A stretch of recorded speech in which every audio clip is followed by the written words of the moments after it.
میرے ساتھ لاہور سے چلے، ہم جنوبی پنجاب سے ہوتے ہوئے یہاں آئے سوات میں، ان کا بے حد شکر گزار ہوں۔ اور جتنے بھی ہمارے ضلعی اور ڈویژنل قیادتیں خود چل کر پنڈی سے، کشمیر سے، سارے پنجاب سے میں دیکھ رہا ہوں، بہت بہت ساری شخصیات، نام بڑے ہیں سب کے، میرے لیے قابل احترام ہے، میرے بھائی ہیں، ورکر ہیں، وہ تشریف لے کر آئے ملک کے مختلف کونوں سے، اور اپنے بھائیوں کی اس دکھ میں، درد میں شریک ہونے کے لیے آئے سوات میں۔ دوسری بات یہ ہے کہ حالات جیسے جیسے دن گزریں گے سیلاب کے بعد، تو ضروریات کا اور چیزوں کی قیمتیں اور ان کی تعداد اور ان کی ضروریات بدلتی جائیں گی۔ جیسے ابھی آغاز ہوا تو اس وقت ان کو ریسکیو کی ضرورت تھی، تو تحریک لبیک پاکستان کے کارکنوں نے ان کو ریسکیو کیا، اور اس کے بعد ان کو کھانے پینے کی اشیاء کی ضرورت تھی، پھر ٹینٹس کی ضرورت تھی، وہ بھی لے کر آئے ساتھی، سارا کچھ آ رہا ہے۔ اس کے بعد جسے کہا جاتا ہے کہ معمولات زندگی کو معمول پر لانا، ری ہیبلیٹیشن، اس کے اوپر بھی انشاءاللہ تحریک لبیک پاکستان کام کر رہی ہے، اور ہمارے انجینئرز نے بتایا ہے کہ ہم 2.5 لاکھ کے قریب کسی ایسے مکان کی طرف جا رہے ہیں جو ایک فیملی کے رہنے کے لیے ہوگا۔ اور جو بھی ہمارے بھائی متاثر ہوئے ہیں اس سیلاب کے دوران، ان کے گھر گرے یا ان کے گھروں کی پہلے دور میں جب پانی اتر جائے گا تو پہلی دور میں مرمت کی جائے گی، اور پھر جن کے گھر صفحہ 80 سے مٹ گئے ہیں ان کی تعمیر نو کے لیے انشاءاللہ مکمل ایک جامع پلان ترتیب دیا جائے گا، جس کے ذریعے جتنے بھی ہمارے متاثرہ بھائی ہیں ان کو یہ چیزیں فراہم کی جائیں گی۔ اور تیسری بات یہ ہے کہ شاید یہاں تو زرعی زمینیں ہیں یا نہیں، اور آگے بجائی کا موسم ہے یا نہیں، لیکن جنوبی پنجاب میں اور جہاں بھی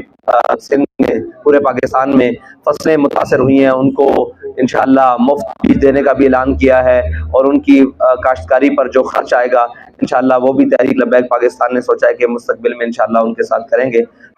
آپ نے یہ سوال پوچھا ہے کہ ان تک کتنی امداد پہنچ چکی ہے، تو امداد کا تخمینہ لگانا اس وقت بہت مشکل ہے، کیونکہ امداد وہ ہے کہ ایک جگہ سے کہیں ترسیل ہو تو ہمیں معلوم ہو۔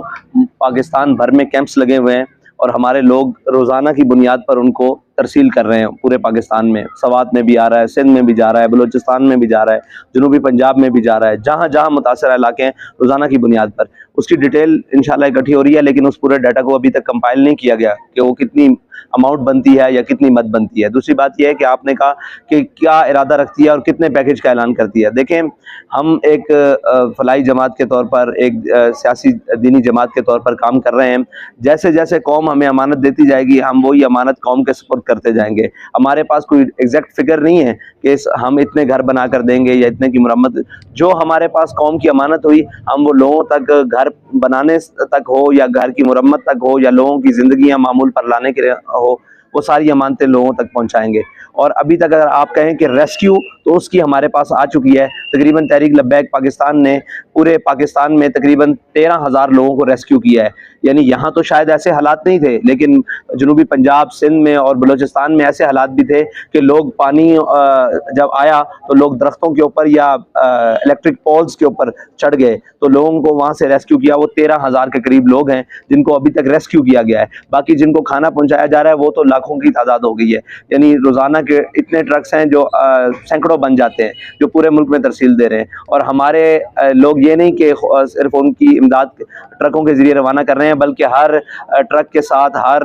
کھیپ کے ساتھ، راشن کی کھیپ کے ساتھ، خیموں کی کھیپ کے ساتھ، اس کے ساتھ ادویات کی کھیپ کے ساتھ ڈاکٹرز کی ٹیمیں ہیں، باقاعدہ ہمارے والنٹیئرز جتنے بھی کارکنان ہیں وارڈ سطح تک کے، وہ ہر ٹرک کے ساتھ 10-10، 12-12 ابھی آ رہے ہیں ٹرک، میں رستے میں بھی دیکھتا آ رہا ہوں، آپ دیکھیں گے ہر ٹرک کے ساتھ یہ مختلف ضلعوں سے، مختلف یوسی سے، مختلف ڈویژن سے، مختلف جناب زون سے یہ لوگوں کے ساتھ لوگ آ رہے ہیں۔ تو ابھی مکمل تخمینہ نہیں ہوگا، یہ جب سیلاب گزر جائے گا یا اس کے بعد انشاءاللہ وہ ہم وائٹ پیپر جاری کریں گے کہ تحریک لبیک نے اس میں کیا کیا۔ آپ نے حکومت کی بات کی، وہ مقامی حکومت صوبائی ہو یا قومی حکومت ہو، وفاقی دارالحکومت ہو، اس میں بیٹھے ہوئے لوگ، ان کو اپنے جلسے کرنے اور اپنی حکومتیں بنانے اور اپنے لوگ خریدنے، ایم پی ایز خریدنے اور خرید و فروخت سے فرصت ہوگی یا اپنے جلسے کرنے سے فرصت ہوگی؟ ابھی پنجاب میں پنجاب کا سی ایم جو ہے وہ عمران خان کے جلسے مینیج کر رہا ہے، تو ان کو اس کام سے فرصت ہوگی تو یہ قوم کی خبر لیں گے نا۔ اور جو لوگ کام کر رہے ہیں ان کی راہ میں رکاوٹ ڈالنا ایسے ہی ہے کہ جیسے اپنی سبکی مٹانے کے لیے وہ لوگ کر رہے ہیں، تو انشاءاللہ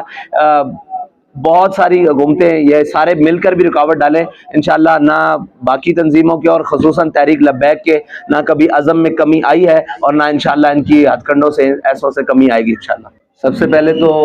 آپ نے جو سوال کیا حکمران، سب سے پہلے ان کو اپنے آپ کو شریعت میں ڈھالنا ہوگا، ٹھیک ہے، ان کو یہ جاننا ہوگا کہ شریعت ہماری ذمہ داری کیا کہتی ہے۔ نہ تو انہوں نے کبھی آئین پڑھا ہے، نہ ان کو آئین کا معلوم ہے کہ آئین نے ہماری کیا ذمہ داری لگائی ہے۔ یہ صرف ایچکن پہن کر ایک وزارت عظمیٰ ہو یا وزارت اعلیٰ ہو یا کوئی بھی وزارت ہو یا مشاورت ہو، اس کا حلف اٹھانے کے لیے ایچکن پہنتے ہیں اور وہ حلف پڑھتے ہیں۔ انہوں نے کبھی آئین کھول کر دیکھا نہیں ہے کہ اس کے اندر ہماری ذمہ داریاں کیا ہیں۔ اور جب لوگ مر رہے ہوں یا بھوک سے مر رہے ہوں یا سیلاب کے اندر بہہ جا رہے ہوں، تو اس وقت تو ساری چیزیں، ساری حدیں توڑ کر سب سے پہلے جان بچانا فرض ہے نا، لوگوں کی جان بچانا فرض ہے، پھر ان کی بھوک مٹانا فرض ہے، پھر ان کے لیے چھت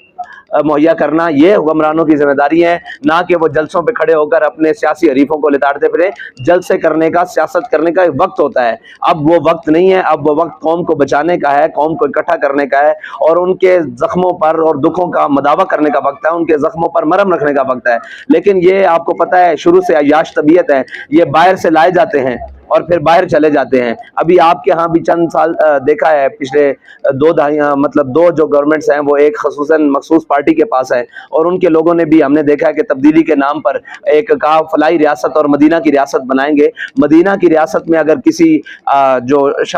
جو حقیقی مدینہ کی ریاست تھی، اس میں تو ایک باشندہ بھوکا ہوتا تھا تو حضرت عمر اپنے کندھوں پر بوری لاد کر اس کے گھر تک پہنچاتے تھے، اور یہ نہیں کرتے تھے کہ ہیلی کاپٹر سے دیکھ لیں اور دیکھ کر آپ نے جو سڑکیں بنائی ہیں، تعمیری کام کیا، اس پر چل کر آ کر قوم کے دکھ سنیں اور قوم کے مسائل کو سنیں، اور پھر اس کے بعد یہ ایک بنیادی ضروریات ہیں ایک مسلم